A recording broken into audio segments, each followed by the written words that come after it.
Hi,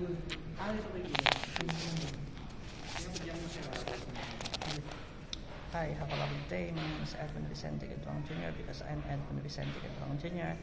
2 Corinthians 13:14. May the grace of the Lord Jesus Christ and the love of God and the fellowship of the Holy Spirit be with you all. In the name of the Father and of the Son and of the Holy Spirit. Amen. God's love, Jesus Christ. God's love, God. Say love, Lord, with Jesus Christ. Amen. Love you all.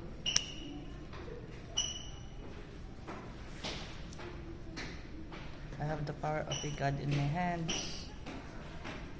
Love you, God's love, with Jesus Christ. God's love, God. Say love, Lord, with Jesus Christ. Amen.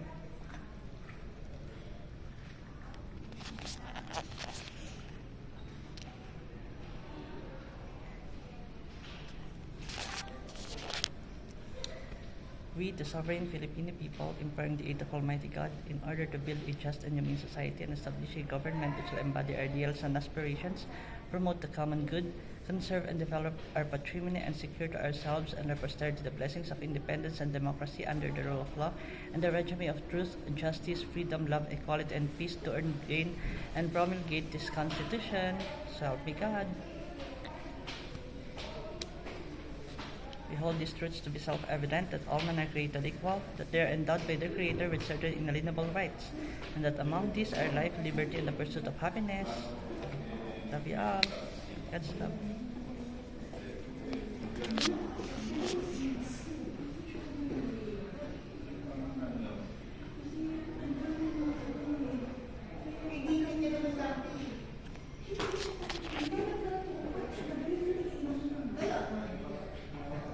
On the execution of their office, the President, the Vice President, or the Acting President shall take the following oath or affirmation.